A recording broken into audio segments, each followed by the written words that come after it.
سڵاوتان دەبێ بنەرانی ئازیز و خۆشەویست خۆشحاڵم لە بەرنمێکی نوێی سەرنج بە دیداری ئێوە شاد دەبم. تێکدانی ژینگەی باشووری کوردستان لەلایەن سوپای دەوڵەتی داگیرکەری تورکیاوە لەم بەرنمەیەدا تاوتێ دەکەین کە لە ماوەکانی ڕابردوودا لە سنووری گوندەکانی قەزای زاخۆ بە بیانووی ڕێگا دروستکردن و دانانی بارەگا هەستاون بە بڕینەوەی دارەکانی ئەو سنوورە و هاوکات لە ماوەکانی ڕابردووشدا بەهۆی فڕۆکە جەنگیەکانیانەوە کە بەردەوام هێرشیەی ئاسمانیان خستۆتە سەر باشووری کوردستان حتمەن ئەمەش زەرەر و زیانێکی ئێجگار زۆری داوە لە پوش و پاوەنی گوندەکانی سنووری قەندیل و هەتا ئەڕوا بەرەو سنووری برادۆست و بۆ ناو قوڵایی خاکی تورکیا ژوە. ئەمە هاوکات لە لایەکێکەوە لە دوای داگیرکردنی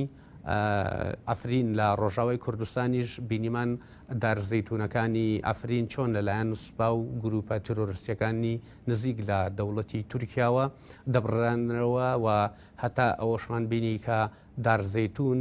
لە ڕێگەوە هەڵیان دەکێشا و بە فلاتی گەورە گەورە دەیانگواستەوە بۆ ناو خاکی تورکیاوە. ئێستاش درێژە بەم کارانەدەن لە ناو باشووری کوردستان و بە دیاریکراویش لە سنووری قەزای زاخۆوە بەشێک لەو دارانی کە دەیبڕنەوە دەیبنەوە بۆ خاکی تورکیا و گفتوگوی ئەم بابەتاکەین وە هەڵوێستی حکوومەتی هەرێم ڕێکخراوەکانی کۆمەڵگەی مەدەنی و پارتی سەوزی کوردستان لەم بارەیە چییە و پلانیان چییە بۆ ڕێگریکردن لەم بابەتە بە میوانداری هەریەکە لە بەڕێزان ملکۆ بازیانی سکرتێری پارتی سەوزی کوردستان کە لە ستۆدیۆ میوانمانە بە خێربێکاک ملکۆ و هەروەها سەروەر قەرداقی هاوسەرۆکی ڕێکخراوی سروشتی کوردستان کە بەڕێزیشان لە ستۆدیۆ لەگەڵمانن بە خێربێکاک سەروەر و لە ڕێگەی سکای بیشەوە دەچینە لای بەڕێز ئەحمەد محەممەد وتەبێشی دەستەی ژینگەی کوردستان کە لە شاری هەولێرەوە بەشدارە لەگەڵمان. کاک ئەحمەد سڵاو بۆ بەڕێزی شت. من سەرتا حتمما بۆ من جیاوازی نییە ئەمەوێت لە کاگەم ملکەوە دەست پێ بکەم. کاک ملکەوە ئێوە ئەم کەیسەتان زانیوە کە ئەمە کەیسێکە پەیوەند تەواو پەیوەندی بە کارەکەی ئێوە هەیە حتمما کاک سەروەریش و میوانە بە ڕێزەکەشمان وتەبێژی دەستی ژینگەی کوردستان. ئەم کەیسە تایبەتە بە ئێوە وەکو پارتی سەوزی کوردستان بۆچی ئەمەتان جارەبا لە ڕۆمیداییەکەەوە قسەی لەسەر بکەین بۆ ئەمەتان بە ڕۆژەڤ نەکردووە بۆچی میدیاکان بە گەرم و گوڕ باز لەم باسە ناکەن کە چۆنەڵی لە قاودانێکی بۆ دروست بکرێت تەواوی خەڵکی کوردستان بزانێکە سوپای تورکیا جگە لە زەرەر و زیانەکانی تر و داگیرکاری و کوشتن و ئەوانە لێگەڕێن بە تایبەتی بۆ ژینگە بۆ تێکدانی ژینگەی هەرێمی کوردستان ئێوە ئەتانەوێت لەم ساڵا چی بکەن؟ بەڵێ سوپاس بۆ بەرنامەکەتان، سپاس بۆ بەڕێزیش، سپاس بۆ کاکسەوە بە خراپین کاکسەوە برای ئازیز و کاک ئەحمەد وتەبێژی دەستەی ژینگاکەم. ئێمە لە ڕاستیە ئەم بابەتە بابەتێکی زۆر گرنگە. ئێمە زۆر بەباشی ئیشمان لەسەری کردووە. ئێمە بە بەردەوامی لە ڕووی میدیاییەوە قسەمان هەبووە لەسەر ئەوەی کە ئێمە بە درێژایی مێژوو بڵین ئەو کەسانی یان بڵین ئەو دەوڵەتەی کە دراوسی ئێمە هێریشی کردووەتە سەر باشووری کوردستان ژینگە و سروشتی ناوچەکەی جۆرە لە جۆرەکان شێواندۆ کە بە هەزاران دار و درەختی ئێمە و گیان لەبەران لەو ناوچەیە لە ناوچوونە ئێمە بێدەنگ نەبووینە. لە ڕابردوای ئەمە قسەمان کردووە. ئێمە وەکو پارتی سەوزی کوردستانیش ئێمە کۆمیتەیەکمان هەبوو، کۆمیتەی سوپای تورکیا بۆ دەرەوە. ینی ئێمە ئەو کاتە چەند حیزبێک بووین ئێمە قسەمان لەسەر ئەوە کردووە بە بەردەوامی ئێمە داوامان کردووە کە ئەم سوپایە نایاساییە کە هاتۆتە باشووری کوردستان لە دوو ڕوە ڕوویەکیان مەسەن تێکدانی سروشت و شێواندنی ژینگەی ناوچەکەیە لە هەمان کاتشا ترس و دڵەڕاوکەی خستوەتە سەر هاوڵاتیان و هاونیشتیمانیانی ئێمە لە ناوچەکەدا. یعنی ئێمە لە هەموو کاتێکدا بێدەنگ نەبووینە لە ئاسی ئەمەیە. ینی داوامان کردووە مەسەلەن یەک لەوانە کە وەک باسم کرد سوپای تورکیا بۆ دەرەوە، دوو بەیان نامەمان لەسەر دەرکردووە، سێ حملەی ئیلامیمان هەبووە لەسەری. ینی ئێمە زۆر جار هەبووە، ینی داوامان کردووە کە حکوومەت ئەبێ بێ هەڵوێز دەبێت لە مەسلە ئەمە بە دەرەجەک ئیشی حکوومەتە نەوەکو ئیشی ڕێکخراوێکی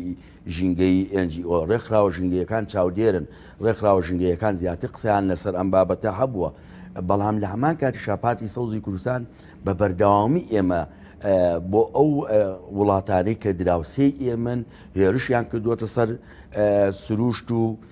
ژینگەی ناوچەکە ئێمە قسەی خۆمان هەبووە و لە هەمان کاتیشدا ئێمە پێمان وایە ئەمە دوو ئامانجی لە پشتەوەی ئامانجێک نییە هەر بۆ ئەوەی کە ژینگە و سروشتی ناوچەکە تێکدا ئامانجێگەیە کە لەوەی کە خاکی ناوچەکە جۆرە لە جۆرەکان خاتە ژێر کۆنتترۆلی خۆیەوە ئینا ئێمە لە ڕۆژئاوای کوردستان ئەگەر باسکەین ڕۆژئاوای کوردستان بۆ ژێرخانی ئابووری لە ئەفرینا کە بە هەزاران داری زەیتون هەیە ژیانی هاونیشتیمانیانی ئێمە لەسەر ئەوەیە تۆ هەڵیەکەنیت و ئەیبیت باشە یەک لەوانەیە سڕینەوەی ئەم ناوچەیە ئەم شارەیە لە ڕووی سروشتەوە و دواتریش ئەوێ ئەم داهاتی کە هەیە نەمێنێت لە دەستی هاونیشتیمانیانی ئێمەیان نەمێنێ بیبات بۆ خۆی بیبات جارێکی تر ژێرخانی ئابووری وڵاتەکەی خۆی بێ بەهێزکە ئەوە نییە ئێمە قسەکەین لەسەرەوەی کە ئێمە دارێکمانە سووتێ یان لەلایەن سوپای تورکیان سوپای وڵاتێکی ترەوە ئەمە لە هەمان کاتیشدا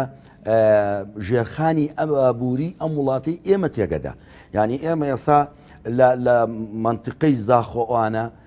بە هەزاران هاوڵاتی ئێمە ژیان و گوزەرانیان لەسەر کوورەی هەنگە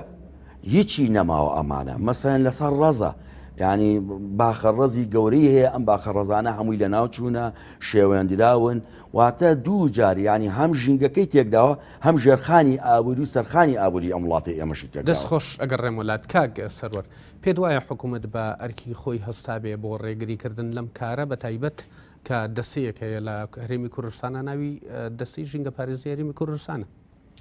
دیارە حکوومەتی هەرێمی کوردستان بە تێگەیشتنی ئەمەوە بۆەوەی کە ئێمە چاودێری پرسی ژینگاکەین لە باشووری کوردستانە نەک ئەوەی کە نەیتوانیوە ڕێگری لەو دەستدرێژیانە بکات کە کرێتە سەر ڕەگەزە ژینگەکانی ئاو هاو خاک لە باشووری کوردستانە هاوکات ڕێگە خۆشکەریش بۆ دەوڵەتانی داگیرکەر بۆی لەم دەستدرێژیانیانە بەردەوام بن و بەردەوام بن لە سووتاندنی دارستان و پاوانەکان لە بۆمبارانکردنی لە بڕینەوەی درەختەکان لە ناوبردننی ئاژەڵەکان بۆ هەرێکێک هەتا تەنانەت بۆ لەسەر دروستکردنی بەندا و لەسەر سەرچاوە ئاویەکانی باشووری کوردستان و تەنانەت خواروی عراقیش لەسەر هەر یەکێک لەم کێشە ژینگیانەوە لەسەر هەر یەکێک لەم دەستدرێژانە ڕۆژێک نەبووە ینی ئێمە وەکو چاودێر ببینین یاخود ببیستین کە حکوومەت هەڵوێستێکی فەرمی هەبێت دەربارەی ئەم پرسانە تەنانەت بە دەستەی ژینگەشەوە بە وەزارەتی کشتتوکاڵ و سەرچاوەکانی ئاو بە پەرلەمانەوە بە سێ سەرۆکایەتەکەی هەرێمەوە هیچ یەکێک لەمانە هەڵوێستێکی ڕوون و ئاشکرایان نەبووە یان فەرمیان نەبووە بۆیە بە دڵنیایەوان بێ هەڵوێست بوون لە مەڕ ئەم پرسانی کاری بێدەنگ بوونیان یاخود بێ هەڵوێستیان بۆچی ئەگەڕێنیتەوە دەزانی لە باشووری کوردستانە دابەشبوون هەیە ینی ئەو دابەشبوونە ناتوان لە هیچ جۆرینکاری لێ بکرێت ینی ئەمە چەند زۆنمان هەیە ئەم زۆنانە هەرێکە و دابش بوو بەسەر بەشێک لەم وڵاتانە کە ئەمە زۆر جێگەی داخەوە جێگەی نیگەرانی بەڕاستی کە کاتێک کە تۆ دابش ئەبی دواتە بەشێکی لە سیاست و ئەجێندای ئەو دەوڵەتە داگیرکەرانە تۆ ناتوانانی دژی بوەستیتەوە گەر دژی دەوەستیتەوە ئەویش لە بەرامبەرە کۆمەڵێک چۆن دەڵی پستانە دەخاتە سەر لە بەرامبەرە تۆ ناچارەکە بە کۆمەڵێک لایانی تر بۆیە ئەوان خۆیان بەشێک لە ئەجێندای ئەو وڵاتە داگیرکەرانە لە بەرامبەر ئەمەیە کە ئەوان ناتوانن ڕێگری بکەن یاخود هەڵوێست دەرببڕن لە بەرامبەر ئەم دەستدرێژانی کاکرێتە سەر سروشتی باشووری کوردستان بە تایبەت دەستخۆش کاک ملکۆ تێکدانی ژینگەی هەرێمی کوردستان و بە تایبەت ئەوەی کە لە مانگی ششی ساڵی پێشووە لە ناوچەی بادینان دەستی پێکردووە سوپای دەوڵەتی تورکیا بە بیانووی دروستکردنی بارەگا و دروستکردنی جادەوە هەر دارێکە دێتە سەر ڕێگەکەیان دەیبڕن باشەیانی ئەمە چ زەرێک لە ناوچەکە دەدا ینی زەرەکانی ئەوەندە کە من کە خەڵک هەست بە مەترسیەکەی ناکات من هەروەکو باسم کرد زەرێکی زۆر گەورەی ژێرخانی ئابووری داوە خۆ مەسەلە ئەوە نییە کە ئەو بێت دارێک ببڕێتەوە یان دارێک لە ناوبەرێت باش مەسەلە لەوەیە کە وەک باسم کرد ئەو دوو ئامانجیە ئامانجێکیان داگیرکردنی خاکی باشووری کوردستانە ئامانجێکی تریان تێکدانی سروشت و ژینگەی هەرێمی کوردستانە هی ئەو ناوچەیە بە تایبەتی وە نەمانی ژێرخانی ئابووری هاوڵاتیانی ئەو دەڤەرەیە ینی ئەمەیە هۆکارەکە ئەمە نەوەکو بەکارە سات ناوی نابن بەکارە ساتێکی گەورەی هەم مرۆیی هەم ژینگەی هەم سروشتی نایەبین لەبەر ئەوەی ئەفبکە لەبەر ئەوەی ئەوە ئێمە خەڵکێکی زۆری ئێمە جوتیاری ئێمە گوندنشینەکانی ئێمە ژیان و گۆزەرانیان لەسەر باخ و باغداری و هەنگوانی و ئەم شتانەیە ئەو سوپاد دوو ئامانجیەیە هەست کاتێک کە داژیکەری وڵاتێکە هاتە خاکەکەی تۆوە ئەو هەر ئامانجی تێکدانی سروشتەکەی نییە ئامانجی ژێرخانی ئابوووریەکە ئەمە چەند جار باسی کەم و شتەکانی تریش لەخۆگرێ و لە ڕووی سیاسیشەوە ئەوێ ئەو وڵاتە ناوچەکەی تۆ بخاتە ژێر کۆنتترۆڵی خۆیەوە و لە هەمان کاتیشدا بیەوێ جۆرە لە جۆرەکان پاشەکشە نەکات لەم مەسەلەیە بۆیە ئەو هێت ئەو منتیقەی کە ئەچێتە ئەو شوێن ئەو منتیقەی کە دارەکەی لێ هەڵەکەنێ دارەکەی ئەسووتێنێ تۆبارانێکە ئەو بە مڵکی خۆی ئەزانێ ئەو بە مڵکی خۆی ئەزانێ بۆیە ئەی شێوێنێ کە لەبەر ئەوەی ئەو منتیقەیە خەڵکی تر وەکو ڕوتانیەکی لێکات و خەڵک چاوی لێی نەبێ خەڵک لەسێ زێوی و با و باپیری خۆی بسڕێتەوە ئەمانەیە مەسەلەکە ئێمە ئەم شتانە من ئەگە برام کاگە ئەحمەد و برادرانی دەستەی ژینگە و فەرمانگەی ژینگەیەکان نیگەران نەبن لە من بەڵام بێ هەڵوێز بوو نەجۆرێ لە جۆرەکان لەم شتانەیە مەسەلەن ئێمە لە پرسیارێکی جددیەتە پێشەوە ببوورە پرسیارێکی جددیەتە پێشەوە لەگەڵ کاکسەروەر هەردووکتان هاوڕابوون لەسەرەوەی کە حکوومەتی هەرێمی کوردستان لەم بوارەدا کەم تەرخەم بووە بەڵکو هاوکاریش بووە بۆ تێکدانی ئەم ژینگەیە لە دەرەوەی حکوومەت بەڕێسان پارتی سەوزی کوردستانتان هەیە وەکو پارت ئەگەر هەڵە نەبم یەکەمین پارتە لە هەرێمی کوردستانە کە تایبەت بێ بە پرسی ژینگەی کاکسەروەریش لەگەڵ کۆمەڵی ڕایخراوی تری ژینگەیە هەرچەند ئەگەر بابەتێک پرسی بە ژینگەوە هەبێ مەرج نیە تەنها ڕێکخراوە ژینگەیەکان قسەی لەسەر بکەن چالاگوان و ڕێکخراوەکانی تریش دەتوانن قسەی لەسەر بکەن ئێوە چ فشارێک لەسەر حکوومەتەکەن بۆ ئەوی کە حکوومەت لە ئاستی ئەمەیە بێدەنگ نەبێ یاخود چ فشارێک لەسەر سوپای تورکیاکەن بۆی کە ئەم ژینگەیە تێک نەدا ئەگەر لە ڕابردووە نەکرابێ یان ئەگەر کرابێت تەنها لە چوارچێوەی بەیاننامە و ناڕزایەتی دەربڕین بوو بێ هەنگاوەکان چین بۆ 2021 کە ئێستا لە سەرەتای ساڵین بەکردەیی بکرێن لەم پێناوەیە ئێمە لەو کاتێک کە تۆبەران دەستی پێکرد لە زێی وەرتێ ئەوانە ئەگەر خۆتان بەبیرتان بێ ئێمە یەکەم کەس بوو پارتی سەوزی کوردستان تیمێکی ژینگە پارێزی خۆبەخشی ناردە منتیقەکە و لەوێ لەگەڵ ئەوە لێدوانی ڕۆژنامەوانی دا و هاوارمان کرد و داوامان لە مافی مرۆڤ و ڕێکخراوە ژینگەیە نێودەوڵەتەکان کرد کە بە دەنگی ئەم داخوازیێوانەیە ئەم بانگوازەی ئێمەوە بێن ئێمە داوامان لە حکومەت کرد داوامان لە دەستەی ژینگە و فەرمانگەی ژینگەیەکان کرد کە هەڵوێستیان هەبێ کە بێنە جواب لەسەر ئەم مەسەلەیە چونکە ئێمە بێدەنگ نابین لەم مەسەلەیە ئێمە کە ئەوەی لە قودرەتی ئێمەیا بێ ئەوەی لە توانای ئێمە بێ ئێمە ئەتوانین بە دووسێ شێوە ینی ئێمە ئیشی لەسەرکەین هەم ڕای گشتی لێ ئاگادارکەینەوە کە کردیشمان ڕای گشتیمان لە زێی وەرتێ ئاگادار بۆ ئەو پرسە گرنگەی کە مەسەلەن ئێمە پێماوان نەبووە لێدانێک بێت لە شتی تر ئێمە پێمان وا بووە کە زێی وەرتێ کە بە هەزاران هەزاردار بەڕوو ڕەز و باخ و ئەوانی هاونیشتیمانانی لێ ئەمە کەوتەژێر مەترسیەوە ئەمە کەوتەژێر ئەوەی لە ناوچوونەوە یعنی ئێمە یەکەم کەس بووینە کە پارتی سەوزی کوردستان لەوێ چوینەتە شوێنی ڕووداوەکە سەر ڕای هەموو کۆسپەکانیش لە بەردەمانە ئێمە ئیشمان لەسەری کردووە و هەوڵماندا و ڕێکخراوە ژینگەیەکانیش دەرەوەی هەرێمی کوردستانمان لێ ئاگادا کردوێتەوە بەڵام خۆی ئەم پرسا کاگارامژان ئەم پرسە پرسێکی گرینگە و دواتریش پرسێکی سیاسیە پرسێکی سیاسیە ئەمە پەیوەندی بە هەڵوێستی فەرمی حکوومەتی هەرێمی کوردستان و پەرلەمانی کوردستانەوەیە ئەمە ئەکرێت لە ڕووی نوێنەرایەتی حکوومەتی هەرێمی کوردستان لەگەڵ وڵاتانی دراوسەیە بێن ئەمە چارەسەرکەن بێن ئەم شتە چارەسەکەن ئەبێ ئەوان بێدەنگ دەبن لەو مەسەلە و پەرلەمانی کوردستان ئەبێ کۆبوونەوە بکا لەسەر ئەم مەسەلەیە و ڕای خۆی ئاشکراکە بۆ خەڵکی هەرێمی کوردستان یعنی ئەمە ئیشی ئەوانەیە ئەمە ئێستا لیژنەیەکی ژینگەی و تەندروستیمانەیە لە پەرلەمانی کوردستانە هیچ دەنگێکی نەبووە لەسەر ئەم مەسەلەیە ئەگەر هەشیان بوو بێ زەعیف بووە یعنی ئەم پرسە پێویست بوو لە دوای ئەو مەسەلەی هێرشە کە وڵاتانی دراوسێ کردوێتە سەر باشووری کوردستان ئەوە ئەم لیژنەیە لە ڕێی نوێنەرایەتی حکوومەتەوە سەردانی ئەو وڵاتانیان کردە لەگەڵیان دانیشتە بیان وتا ئێوە بە بیانی شتێکی ترەوە ئەتانوێت سروشت و ژینگەی ئەم وڵاتی ئێمە لە ناوبەرن ژێرخانی ئابووری ئەم وڵاتە لە ناوبەرن ئێمە لە هەمان کاتە ئێمە خۆمان بە دراوسەی ئێوە ئەزانی لە هەمان کاتە ئێمە ئاڵوگۆڕی بازرگانیمان هەیە لەگەڵ ئێوە ناکرێت تۆ بیت ئەم مەسلەیە بە شێوەیەکی سیاسی لە پەنای شێوە سیاسیەکەەوە بێ سروش و ژینگەی ئەم وڵاتە و هاونیشتیمانانی ئێمە بخێتە ژێمەتیسیەوە لە نایبەری. بۆیە ئێمە لە ساڵی تازەژا پارتی سەوزی کوردستان ئەوەی کە لە توانایەتی کە لە قودرەتی خۆیەتی ئێمە لاانێ کۆنفرانساتمان هەبێت لەسەر ئەم پرسە کۆنفرانسات ببەستین و ڕێکخراوە نێودەوڵەتەکان بانگێژ بکەین و لێرە ئەحزابە سیاسیەکان بانگێشکەین لەسەر ئەم پرسە بێ هەڵوێز نابین و هەڵوێستیشمان هەبوو و زیاتریش ئەیوروژێنی. دەستخۆش بێ کاک سەرەر ئێوە وەکو ڕێکخراوە ژینگەیەکان بەڕێزدۆکو چالاکوانێکی ئەو بوارە هەوڵی ئەوە هەنداوە داتایەکی ورد لەسەر ئەو زەرە رووسیانانە کۆبکەنەوە هەم لە زینی وەرتێبێ یاخود لە بناری قەندیل بێ یا لە ناوچەی دهۆک بێ کە لە مانگی 6 ڕابردەوە دەستکراوە بە بڕینەوەی دارەکان. دیارێمە تا ئێستا هیچ جۆرە ئامارە گیانداتایەکی دیاریکراومان لە بەردەست نییە، بەڵام ئەگەر ئێمە بگەڕێنەوە بۆ ینی ڕەگ و ڕیشێ کێشانە ئەم کێشە ژینگەیانە ینی چۆڵێ یان پیلانێکی مێژویە و بە شێوەیەکی درێژخایانیش ئەمانە کار لەسەر ئەم پیلانە کراوە. یعنی ئەگەر تۆ تەماشا بکەی بۆ نمونە لە ناوچەکانی باکووری کوردستان لەوێ بەنداو دروست کراوە، تەواوی ئەو ناوچانە من بۆ خۆم بە مەدانی ناوچەی حەسەن کێفم بینەوە کە ناوچەیەکی مێژووی کوردیە و ناوچەیەکی شوێنەواریەوە یونسکۆ دیاری کردووە. ینی ئەمانە هەمووی کەوتونەتە ژێر ئاوە ئەو بەنداوانی کە هەمووی دروست کراوە ئەمە لە ساڵانی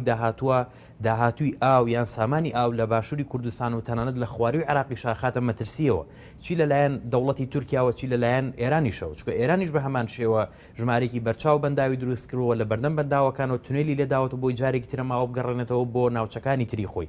وەجیا لە مێمە ساڵانە بەردەوام بۆمبارانکردنی ناوچە سنووریەکانمان یەکەم بۆمبارانکردنە بە تایبەت لە وەرزەکانی بەهار و هاوین دەست پێکات، بە تایبەت لە هاوینە کاتێک کە ئەم بۆمبارانە ڕوو ئەدات ئاگرکەوتنەوەی لێکەوێتەوە، هەر ئاگرێک بە درێژایی چەندین کیلۆمەتر بە چواردەوری خۆیان بڵاو ئەبێتەوە کە ئەمە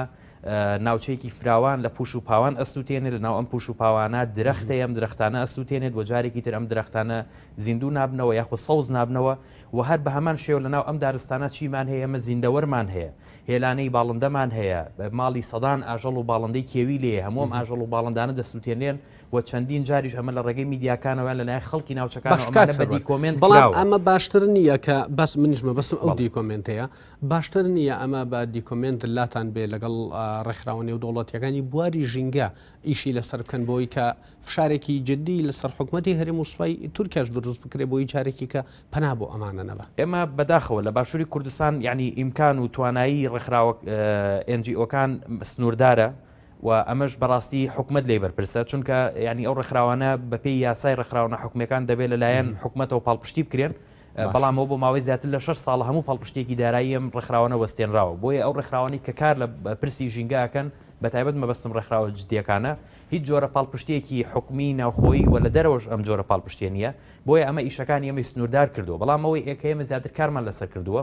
پشتبەستنە بۆ بەڵگە و دیکۆمنتانی کە بەشێک لە خەڵکی ناوچەکان یاخود میدیاکان ئێمە بەشێک لەوانەمان دیکۆمنت کردوێتەوە بە دەیان وێنە و بەڵگە هەیە کە ینی لە ئاژەڵی وەکو ئاسک وەکو کیساڵ و چەندین جۆر لە زیندەوەری تر و بە درێژایی دەیان و سەدان کیلۆمەتر لە دارستان و پاوان و ئەمانش بە زۆری تەنابەست بۆ بۆمبارانکردنی ناوچەکان ناگەڕێتەوە، بەڵام بەڵکوم بەشێکی لەلایەن ئەم سوپا داگیرکەرانەوە بە ئەنقەس ئەم پوش و پاوانە ئەسووتێنرێ و ئەمە زیانێکی زۆر گەورە بە سروشت و ژینگە و ناوچەیە گەێنێت، چکە وەکو هاوڕێ ملکۆش ئاماژەی پێکرد بەشێک لە خەڵکی و ناوچەیە بەکاری کشت و کاڵەوە سەرقاڵن، یعنی کە کاتێکیش ئەم بۆمبارانە ڕوو ئەدات بەشێک لەو زەویانە ژەهراوی ئەبن کە ناتوانن جارێکی تر لەو زەویانە کشت و کاڵ بکەنەوە کە ئەمە بەشێک لە خەڵکەکەشی ناچار بە چیەکە ناچار بە کۆچی ژینگەیی ئەکاواتە لە ناوچەیەکەوە بڕۆن بۆ ناوچەیەکی تر کامەش جارێکی تر کێشەیەکی ترە. وەجیا لەمە ئێمە ڕۆژاوای کوردستانمانێ بیرمان نەچێت کە لە جیهانە بەپێ ئەو ئامارانەی کە هەیە نزیکەی 67 ملیۆن درەختی زەیتون هەیە، بە تەنهایی بە نزیکی 13 ملیۆن درەختی زەیتون تەنها لە ناو ئەفرینا هەیە کە بەشێکی زۆر لەم درەختانە جیالەوەی کە بەروبوومەکەیان براوە لەلایەن بابڵێن سوپای داگیرکەرەوە هاوکات بەشێکی زۆر لەم درەختانە بڕێنراونەتەوە لە کاتێکە ئەو هێرشکارانی کە بابڵێن سوپای تورک دەستی پێکردووە بە ناوی ژینگەیەوە دەستی پێکردووە بە ناوی چڵە زەیتونەوە لە کاتێکە چڵە زەیتون ئاماژەیە بۆ ئاشتی ئاماژەیە بۆ ئاوەدانی ئاماژەیە بۆ ژینگە سەوزی بۆ ژینگە پارێزی بەڵام ئەم بە ناوی چڵە زەیتونەوە دێت دارەکان دەبڕێتەوە دێت سروشت دوێرانەکە دێت ئاوت ژەهراویەکە دێت زەوی کشت و کاڵەکانە دوالێکە کە جارێکی تر بە کەڵکی کشت و کاڵ نێتەوە من هەتا دارم بینی لەسەر فلاتە درێژەکان گۆزراوە بۆ ناو خاکی تورکیا واتە ینی بەڕێگیشەوە هەڵی ئەکێشێت ئەیباد لە ناوچێکی خۆی ینی کۆی ئەمانە هەمووی کێشن بەڵام ئەجیبەکەی لەوەیە کە تۆ پەرلەمانی کوردستانت هەیە لەسەرەوە کۆبوونەوە ئەکات کە با بڵین ناوی یان زاراوی بەروارت بۆ بگۆڕێ بەڕێکەوت بەڵام لەسەرەوە کۆبوونت بۆ ناکا کە بە هەزاران ئاژەڵ و باڵندە لەو ناوچانە لە ناوچوون درەختەکانت بڕاونەتەوە سروشتە دوێران کراوە لەسەرمە کۆبوونەوە ناکە لەسەرمە هیچ جۆرە پامێک ناگەیەنێ بە دەرەوە و تۆ لە دوجارە توانین لە ڕێگەی ناوەندەکانتەوە ئیشی ئێمەش وەکو ڕێکخراوەکان وەکو پارتی سەوز وەکو چالاگوانانی ژینگە دروستکردنی فشار لەسەر ئەم سێ سەرۆکایەتیە و ئێمە تا لەسەر دروستکردنی فشارەکانە بێچی بن فشارەکان ئیشی ئێمە کاری مەدەنیە ئێمە لە ڕێگەی ئەوەی کە هەوڵمانداوە لە ڕێگەی چالاکی مەدانیەوە و لە ڕێگەی گەیاندنی بەیاننام چۆڵی بڵاوکردنەوەی بەیاننامی ناڕزاییەوە و دروستکردنی کەمپینی جۆرا و جۆرە بۆ نمونە و کاتێک کە ئێران دێت ئاوەکە دەگرێتەوە تورکیا دێت ئاوەکە دەگرێتەوە ئێمە لەسەرمە کەمپینی جۆرا و جۆرمان کردەوە تەنان لەسەر ئاستی باشووری کوردستانیش بەڵام تۆ پامەکەت ناگات ئەگەر میدیا پاڵپشتیت نەکات میدیاش بۆی پاڵپشتیت ناکات چونکە فکری ژینگە پارێزی بیری ژینگە پارێزی نییە لە ناو سەقافەی یان لە ناو فکری ئەو کەسانەی کە ئەو تیڤیانە بەڕێوە ئەبن بۆیە کاتێکیش کە تۆ میدیا نایە پاڵپشتیت بکات دەنگەکەی تۆ ناگات نە بە حکومەت نە بە سێ سەرۆکایەتێکە و بۆ ئێمە ئیشی ئەوانە و ئێمە بەتەنها بیریشمانە چێت چونکە لە دوجارە باشووری کوردستان لە چوارچێوەی عێراقایە ئەبێت ئێمە کارمان بۆ دروستکردنی فشاریش بێت لەسەر پەرلەمانی عێراق لەسەر سەرۆکایەتەکانی تر و ئەبێ ئەوانیش بە هەمان شێوە بێنە دەنگ و ئەوانیش ببن بە هۆکارێک بۆ گەیاندنی ئەم دەنگە ناڕزایانە و دروستکردنی فشار لەسەر ئەو وڵاتە داگیرکەران کاک ملکۆکەواتە پێویستمان بە ئەوەیە بە قەناعەتی بەڕێزت کە هەڵمەتێکی هۆشیاری سەرتاپاگیر لە باشووری کوردستان لەلایەن ئێوە وەکو پارتی سەوزی کوردستان و بە هاوبەشی ڕێکخراوە ژینگەیەکان بڕێوە بچێ کە خەڵک بە گشتی هۆشیار بکرێتەوە سەبارەت بە مەترسیەکانی ژینگە بە تایبەت ئەو شاخانەی کە ئەستوتێنرێ پێشتر ئێوە ئاماژەتان پێکرد بوو و باز لە سووتاندنی پوش و پاوانەکرێ باز لە بڕینەوەی دارە لە هەرچی شتێکە کە ببێتە هۆکارێک بۆ تێکدانی ژینگەی کوردستان پێویستمان بەوەی هەڵمەتێکی هۆشیاری بەڕێوە بچێت. بە تاکید وەکۆی برای بەڕێزم کاکسەروەر باسی کرد ینی ئێمە ئەگەر وشیاری لە ناو کۆمەلگای ئێمە لە ڕووی ژینگەییەوە نەبێت مانای وایە ئێمە هیچمان پێ ناکرێت ئێمە خۆ زۆر جارەیە کە کۆدەنگی دروست بێ ئەبێ ئەو کەسانە بێت لە خەمی ژینگە و سروشتی نیشتیمانەکەی خۆیان بێ ینی ئێمە ئەگەر هەرچی بکەین کە خەڵکەکە لەگەڵمانانە بێ خەڵکەکە بەدەم بانگەوازەکانی ئێمەونەیە لاانێ ئێمە فشارەکانمان فشارێکی لاواز بێ فشارێک نەبێت جێگای خۆی بگرێ ئێمە لە بەرنامەمانایە کە ئێمە بەدل لەم بەرنمەیە کە من حەزەکەم لە بەرنامە باسیکەین ئێمە لە چەند ڕۆژێکی ترا لەسەر ئەو پرسە لەسەر پرسەکانی تری ژینگە ئێمە وەزیری ژینگەی عێراق دینین وەزیری تەندروستی عێراق بینین بشتوانین ئێمە لیژنەی تەندروستی و ژینگەی پەرلەمانی عێراق ببینین ئێمە نەوەک وەرفشار بخەینە سەر هەستێ سەرۆکایەتەکەی هەرێمی کوردستان. من بۆ پرسیارەکە گەڕێمە وڵات بۆی کە پرسیارەکەت بە وەڵامەکە بە تەواوەتی بیتەوە بەڵام ببوورە ئێستا ئێمە بەڕێز ئەحمەد محەممەد و تەبێژی دەستەی ژینگەی هەرێمی کوردستان لە شاری هەولێرەوە لە ڕێگەی سکایپۆ لەگەڵمانە کاک ئەحمەد ئێوارە باش زۆر سپاس سپاس کاک ئەحمەد من لە ستۆدیۆ ئەمەوێ میوانەکانمە پێ بناسێنم سەرەتا کاک ملکۆ بازیانی سکرتێری پارتی سەوزی کوردستان میوانمانەوە هاوکات سەروەر قەرداخی هاوسەرۆکی ڕێکخراوی سروشتی کوردستان ئەوان لە قسەکانیانە باسییان لەوە کرد کە حکوومەتی هەرێمی کوردستان و بە تایبەت دەسەی ژینگەیان بە کەمتەرخەم لە ئاست تێکدانی ژینگەی هەرێمی کوردستان زانی ڕای بەڕێزت لەم بارەوە دەستا خۆش زۆر سپاس بۆ ئەم دەرفەتە سپاس بۆ ڕێژ حرمەت لە بۆ میوانە بەڕێزەکانت کاک ملکۆ و کاک سەروەر طبعاً گرفتی ژینگە لە ئێستادا یەکێکە لە گرفتە جیهانیەکان لەبەرەوەی سێکتەرەکانی ژینگە بە شێوەیەکی گشتی لە ئێستادا ڕوبەڕووی مەترسیەکی یەکجار زۆر بوونێتەوە بە تایبەتی مەسەلەن ئەگەر باز لە گرفتی ژینگە بکەن کە حکومەت لێی بەرپرسە هاوڵاتیش بە هەمان شێواز لە گرفتە ژینگەیەکان بەرپرسە یعنی ئەو مرۆڤ خۆی کە تێکدەری ژینگەیەوە خۆشی هەر مرۆڤ زەرمەندی یەکەمە لە پیسبوونی ژینگە و لە تێکچوونی ژینگە طبعاً لە هەرێمی کوردستان ئێمە ئەگەر سیر بکەین لە کابینەی 6 لە ساڵی 2005 لەو کاتەدا کە وەزارەتی ژینگە دروست بوو طبعا کاتێک کە تو وەزارەتێک هەیە و ئەو ستافەی کە لە ناو وەزارەتەکەدا هەن کۆمەڵێک بەڕێوەبەری گشتینەوە ژمارەیەکی زۆر فەرمانبەریان لەگەڵدا هەیە دەتوانی ئەو ئامانج و ئەو ئەهدافانی کە هەتە بیان پێشی بەڵام دواتر حکوومەتی هەرێمی کوردستان لە دواتر ئەو وەزارەتی کرد بەدەستە کە ئەمە یەکێک بوو لە گرفتە هەرە سەرەکیەکان کە دروست بوو لە بۆ بابەتە ژینگەیەکان بە شێوەیەکی گشتی لە سەرتاسەری هەرێمی کوردستان لەبەرەوەی تو کاتێک کە بەڕێوەبەری گشتی تێ دواتر دەبێت بە بەڕێوەبەری فەرمانگە ئەو دەسەڵاتەی نییە وە کاتێک کە تو وەزیرێکت هەیە و لە کۆبوونەوەی ئەنجومەنی وەزیرانە بتوانێتن گرفتە ژینگەیەکانی خۆی استراتیجیەت و پلانی خۆی لە ناو وەزارەت لە ناو ئەنجومەنی وەزیران تەرخ بکە و هەروەها گرفتەکان باز بکە و میکانزم و ئالیەتی گونجاو لە بۆ ئەو گرفتانەی کە هەنە لە بۆ چارەسەرکردن باسییان لێوە بکە بەڵام کاتێک کە تو دەیکەی بە دەستەیەک و ئەو کەسی یەکەمی ئەو دەستەیە کە سەرۆکی دەستەیە لە کۆبوونەوەکانی ئەنجومەنی وەزیران بەشداری ناکاتن ڕەنگە ئەمە یەکێک بێتن لە هۆکارەکان کە نەتوانی وەکو پێویست خزمەت بە ژینگە بکەی لە کوردستان. ئێمە لە هەرێمی کوردستان بەپێی یاسای ژمارە 8 پاراستن و چاکردنی ژینگە و هەروەها یاسای ژمارە 3 ساڵی 2010 کە یاسای دەستەی پاراستن و چاکردنی ژینگەیە ئەرک و مەهامی دەستەی پاراستن و چاکردنی ژینگەی دیاری کردووە. یعنی سەرەکیترین ئەرکەکانی دەستەی پاراستن و چاکردنی ژینگە بریتە لە چاودێریکردن و بە دوواداچوونەوە بابەتە ڕاوێژکاریەکان. ینی دەستەی ژینگە دەستەیەکی جێبەجێکار نییە هەتاوەکو مثلەن کەم تەرخەمی بکاتن لە جێبەجێکردنی ئەو بابەتانەی کە پەیوەندیان بەلایانی جێبەجێکارەوە هەیە. ئێمە لە ڕێگەی ئەنجومەنێکەوە کە 14 وەزارەتی تێدا هەیە 14 وەزارەت کە هەر یەک لە وەزارەتانە بەڕێوەبەرێکی گشتیان هەیە لەناو ئەو ئەنجومەنەی ئێمە نوێنەرن لە ڕێگەی نوێنەرەکانی ئەوانەوە بە بەردەوامن لە تەماسداین و کۆبوونەوە دەکەین و ئەو گرفتانەی کە دێنە پێشەوە یاخود ئەو بابەتە حەیانێک کە ڕۆژانە یاخود ینی لە کاتە جیاوازەکان دێنە پێش دەگەڵ ئەم بەڕێزانەی کە لەناو ئەنجومەنەکەدا هەن ئەم گرفتانە باسەکرێتن بۆ ئەوەی هەر یەک لە لای خۆیەوە کار بکاتن لەسەر چارەسەرکردنی ئەو گرفتانە. طبعاً دەستەی پاراستن و چاکردنی ژینگە وەکو باسم لێوە کە لە ڕێگەی فەرمانگەکانی خۆیەوە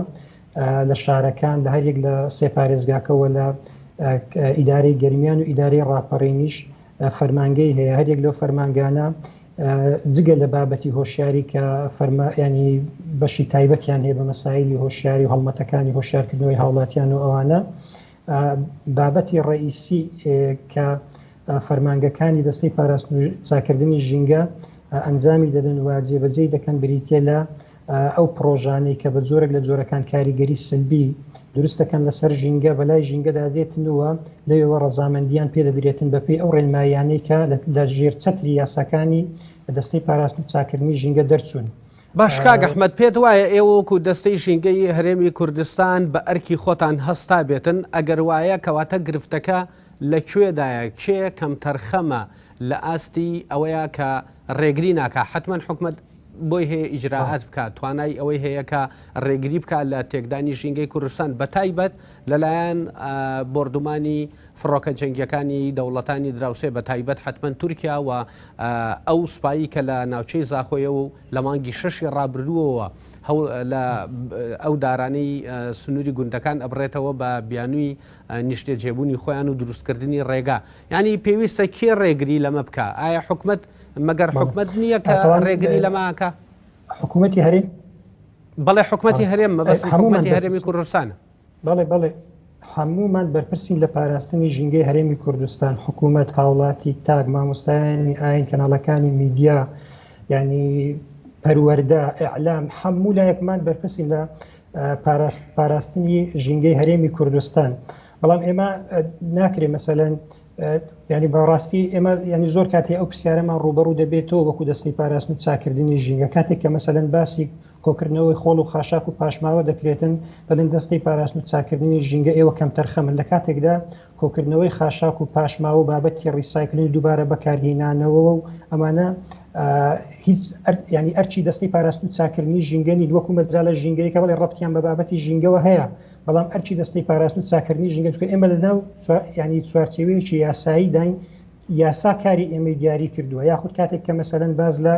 زیادکردن و کەمکردنی ڕێژەی سەوزایی دەکرێتن دەستی پاراستن و چاکردنی ژینگە ئێوە کەم تەرخەمن لەو مەجالە لە کاتێکدا بابەتی ڕێژەی سەوزایی ئەرچی وەزارەتی کشت و کاڵەوە بە یاسا لە بۆ وەزارەتی کشت و کاڵ و ئەندازەی پارکەکان لە وەزارەتی شارەوانی دیاری کراوە ینی پەیوەندی بە دەستی پاراستن و چاکردنی ژینگەوە نییە لە ڕووی ئیشکردن و لە ڕووی ئیدارەدان و ئەو شێوازە ئەگەر ناوەکو بابەتەکەی دیکە کە وەکو باسم لێوەکە پەیوەندی بە بابەتی ژینگەیەوە هەیە بەڵێ هەمووی گرفتی ژینگەین هەمووی ئێمە لە هەرێمی کوردستان کۆمەڵی گرفتمان هەیە لە ژینگە بە شێوەیەکی گشتی بە تایبەتی لە فترەی ڕابردووبوونی ئەو ڕێژە زۆرە لە کارگەکانی پیشەسازی و بازرگانی و هەروە بوونی ژمارەیەکی زۆر لە ئۆتۆمبیل کە بە ئاخیرداتا کە حدودی مانگێک بەرێ ئێستا کە بەدەستمن گەیشت 1,770,000 بەسەرەوە ینی نزیکەی 2 میلیۆن بە سیارەی ئەوەی کە بڵێن سەربازی و پۆلیس ینی بوانەوە نزیکەی 2 میلیۆن ئۆتۆمبیلمان هەیە هەتاوەکو ئێستا ئێمە هێڵی گشتیمان نیە میترۆمان نیە شەمەندە فەرمان نییە ینی ئەوانە هەمووی گرفتن بوونی ڕێژەیەکی زۆر لە پاڵاوگەی نایاسایی کە ئەوانە ینی بەیەکەوە هەر هەمووی ڕۆژانە ینی ژەهر بە قورجی ئەو میلەتەدا دەکەن دەستی پاراستن و چاکردنی ژینگە ینی دۆی شتەکە زۆر وازەح بێت ئێمە هەموو جارێک باسەکەین لە ینی وەکو ئەو کادیرانی کە لە ئەحمەد ببوورە ئەگەر باس لە ئۆتۆمبیل ئەوە بکری ڕەنگە بڵێم ئەمەیان گشتی بێ جیهانی بێ ئەمەیان تا حدێ بەڵام ئێمە زیاتر ئەمانەوەیە سەبارەت بەوە قسە بکەین کە لە سنوورەکانی هەرێمی کوردستان پوش و پاوەن ڕز و باخی هاوڵاتیان دەسووتێنرێ و دارەکان دەبڕێتەوە منمێ ئەو پرسیارە بە تەحدیدکراوی لە بەڕێسام بکەم وەکو دەستەی ژینگەی هەرێمی کوردستان قەبارەی گەورەی ئەم مەترسیانەتان گەیان دۆتە حکوومەت هەست بەم مەترسیە گەورەیە کە لەسەر ژینگەی هەرێمی کوردستان بەهۆی بڕینەوەی دار و بەهۆی سووتاندنی پوش و پاوەنەوە دروستە بێ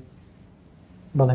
طبعا ئەوە دوو لایەنی هەیە لایەنی چەند ئەوەیە کە جەنابەت باست کرد لە بیدایەت کە پەیوەندی بە وڵاتانی دراوسێەوە هەیە ینی لە دوای شەڕی یەکەمی جیهانیەوە کە دەوڵەتە نەتەوەکان دروست بوون هەرێک لە وڵاتانی مەسەلەن وەکو عێراق و تورکیا و کوردستانیان بەسەردا بەش بوو دواتر دروستبوونی شۆڕشەیەک لە دوای یەکەکان لە شۆڕشی شێخ مەحموودەوە هەتاوەکو دەگاتە ئێستاکە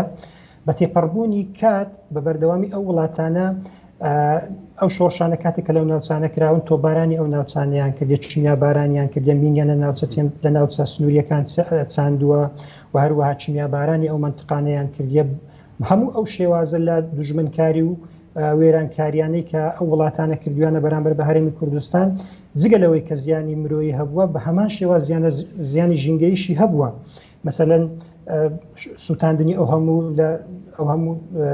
هێکتار زەوی لە پوش و پاوان و دارستانەکان و هەروەها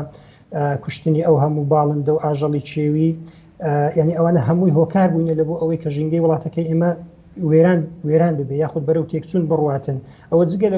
ئەوەی کە باسمان لێوە کرد بابەتە سروشتێکەیە ئەوەی کە ناسروشتیشە ئەوەی کە مەسەلەن مرۆڤیش دەستی تێدا هەبوو بۆ نمونە کاتێکە ئەو مەسەلەن بردومانی دەیەک دەکرێتن بردومانی ناحیەیەک دەکرێتن قوتابخانەیە مزگەوتە هەموو ئەوانە ڕەبتیان بە ژینگەوە هەیە ژینگەی ناوچەکە وێرانەکاتن ئەوەیە کە مەسەلەن وڵاتانی دراوسێ تۆبارانەکەن ئەوەی دیکەیان پەیوەندی بە خۆمانەوە هەیە وەکو هاوڵاتیان طبعاً زۆربوونی ژمارەی دانیشتوان و بە تایبەتی لە هەرێمی کوردستان ساڵانە دابەژنەکردنی نەوت بە تایبەتی لە ناوچە سنووریەکان کە ساڵانە بەفرێکی زۆر لەو ناوچانە دەبارێتن وای کردووە کە خەڵکی ئەم ناوچانە زیاتر ینی دەست ببن لە بۆ بڕینەوەی دارەکان ینی بەو زۆرەی کە دارستانەکانمان کەوتونەتە ژێرمەترسی بۆ ئەوەی کە خەڵک بەجێگەی ئەوەی کە نەوت بەکاربهێنێتن دارەکان دەبڕنەوە و دەیسووتێنن ئێمە لە هەرێمی کوردستان خاوەنی زیاتر لە 2 میلیۆن و زیاتر لە 300,000 دۆنم ینی دارستانی سروشتین زیاتر لە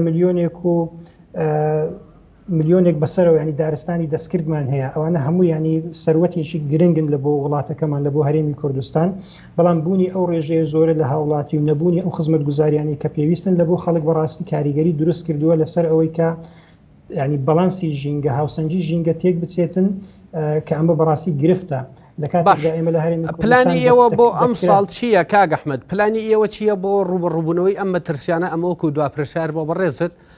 ئێوە بەنیازن چی بکەن بۆ ئەوەی کە لە 2021 ئەو هەڕەشانەی کە لەسەر ژینگەن و بە دیاریکراوی ئەتانەوەی چی بکەن بۆ ئەوەی کە ڕێگە لە سوپای تورکیا بگرن دارەکانی سنووری زاخۆ نەبڕێتەوە ئەتانەوەی چی بکەن کە ڕێگە لە فڕۆکە جەنگیەکانی تورکیا بگرن بۆ ئەوەی کە جارێکی کە بە بۆمبا هێرش نەکاتە سەرخاکی باشووری کوردستان و بە تایبەت لە هاویناندا کە ئەبێتە هۆی سووتاندنی شاخ و ڕەز و باخی هاوڵاتیان. طبعا ئێمە لە هەرێمی کوردستان بە تایبەتی یعنی دەستەی پاراستن و چاکردنی ژینگە لە ڕێگەی فەرمانگەکانی خۆیەوە ساڵانە کۆمەڵێک ینی پلانی تایبەت و استراتیجەتی تایبەتمان هەیە لە بۆ بەرەو پێشبردن یاخود ڕێگریکردن لە تێکدانی ژینگە هەرێمی کوردستان. بۆ نمونە ئێمە پلانێکی استراتیجی سێ ساڵەماندانە لە ساڵی 2020-2022 بۆ چۆنیەتی ئیدارەدانی خۆڵ و خاشەک لە هەرێمی کوردستان. ساڵانە ئێمە نووسراو دەکەین لە بۆ وەزارەتی سامانە سروشتیەکان لە بۆ ئەو لایەنانەی کە پەیوەندیدارن بە دابینکردنی نەوت و گاز لە بۆ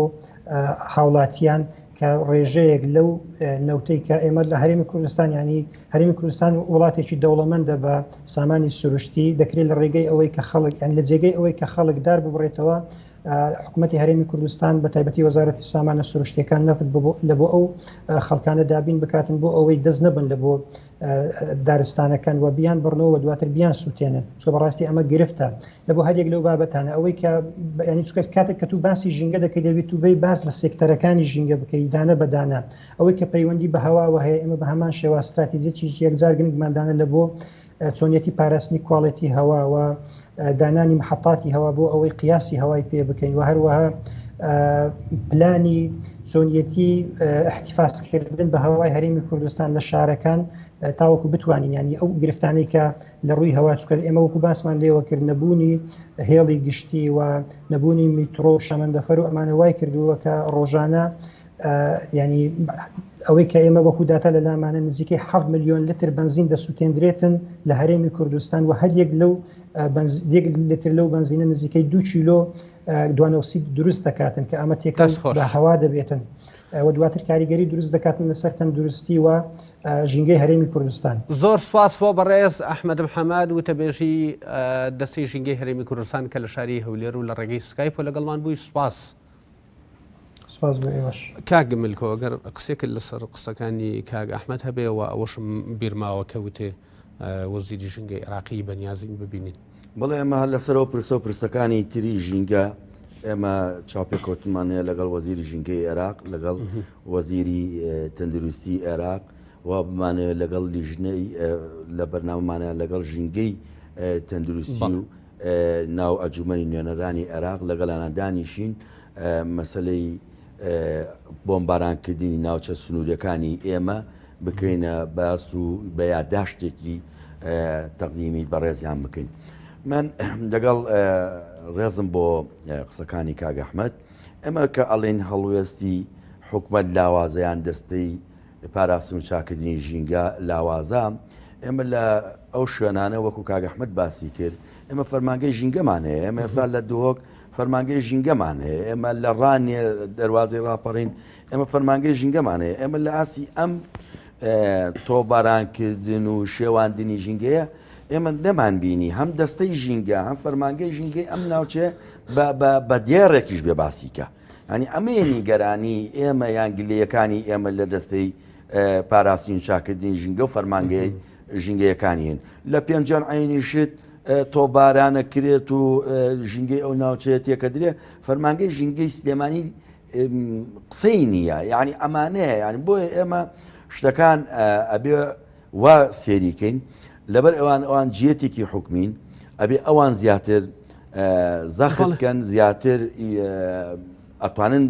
لەگەڵ پەرلەمانە دانیشن ئەتوان لەگەڵ سەرۆکایەتی ئەنجومەنی وەزیرانە دانیشن ئەم پرسە پرسێکی گرنگە ئەتوانن چارەسەریکەن و بچن سەردانی بکەن وەفد بنێرن بۆ وڵاتانی دراوسێ پیان بڵن یعنی بۆ هی تۆ بە بیانی شتێکی ترە تۆ ژینگە و ژەخانی ئابووری ئەم وڵاتی من تێکە دەی ئەمە ینی ئێمە هەتا ئێستا ینی ڕێکخراوە ژینگەیەکان جۆرە جۆرەکان هاوکارین لەگەڵ دەستە ژینگە و فەرمانگەی ژینگەی پارێزگاکانە ینی بە تایبەتی ئێستا لە سلێمانیە و نووسراوێک گەیە ئەڵێ دەستەی ژینگە ئەبێ لەگەڵ ڕێکخراوە ژینگەیەکانە فەرمانگەی منتیقە کۆبنەوەی ماگانەیان هەبێت و لەسەر پرسەکانی ژینگە راپۆرتی خۆیان هەبێ هەتا ئێستا وەکو پێویست ڕێکخراوە ژینگەیەکان نەچوونە بەدەم ئەم ماگەوازی دەستەی ژینگەەوە چکە ئێمە پێمان وایە لە پرسێکی وایە کە بێ هەڵوەز بێ بۆیە ڕێکخراوەکان ناشێت ئەوە کۆمێتی من بوو لە سەخسەکان دەستی خۆش بەیە کاگە سەروەر بە هەمان شێوە بەڕێزت ئێمە کاتەکەشمان بەرەو کۆتایی ئەڕوە لەسەر قسەکانی کاگ ئەحمەد ئەگەرەوە ناتوانن ڕێگری لەو دەست درێژیانە بکەن خۆ دەتوانن هەڵوێستیان هەبێ خۆ دەتوانن قسەیان هەبێ بەڵام وەک هاوڕێژ باسی کریانی ئایا ئەوان هیچ جۆرە هەڵوێستێکیان هەبوو هیچ جۆرە پامێکیان هەبووە ئێمە وەندەی ئاگداربن هیچیان نەبووە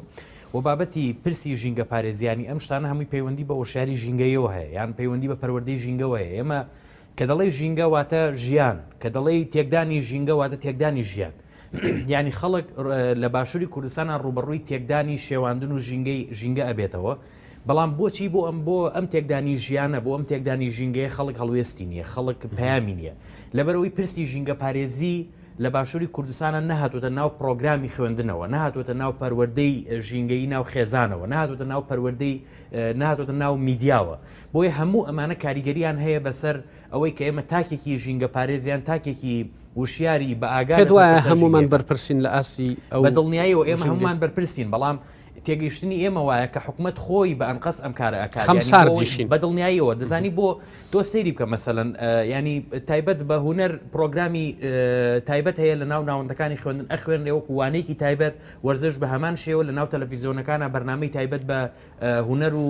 وەرزش و تەندروستی هەیە بەڵام تایبەت بە ژینگە نییە بۆیە ئەمانە هەمووی کێشن لە ڕاستیە و کاریگەریشیانێ بەڵام تۆ گەر تەماشا بکەی مەسەلەن من لە ئەو کات لە ماڵپەڕی خەندان بوو ینی هەواڵێکم خوێندەوە لە کاتێکا کادرێت لە کۆبانەیە لە کاتێکە لە ڕۆژئاوای کوردستان لەژێر ئابڵوقەیە چواردەوری گیراوە ینی بۆمباران ئەکرێ هێرشەکرێتە سەری بەڵام نزیکەی 200 پاڵاوتگەی نایاسایی نەو داخراوە ئەمە بۆ چکە فکری ژینگە پارێزی لە ناو با بڵێن عقلێتی ئەم خەڵکانە هەیە کە ئیداری ئەو شوێنە ئەکەن بەڵام لە باشووری کوردستانچی بە ئێستاشەوە کە ئێمە دۆخی باشووری کوردستان تا ڕادەیەک ئارامە ینی نەتوانراوە ئەو پاڵاوتگە نایاسانە دابخرێ بۆ چکە بیری ژینگە پارێزی نییە لە ناو عقلێتی ئەو کەسانی کە حکومڕانی ئەم وڵاتە ئەکەن تۆ تەماشا بکە لە کەمپەکان لە مەخمور لە ڕۆژاوای کوردستان ژینگە وەکو منهەجێک ئەخوێنرێت بەڵام لە ناو باشووری کوردستانە چەندە هەوڵ ئەدرێ بۆی ژینگە بکرێ بە پرۆگرامێک ئەسڵەن وەزارەتی پەروەردە بگەینە دەرەنجامێک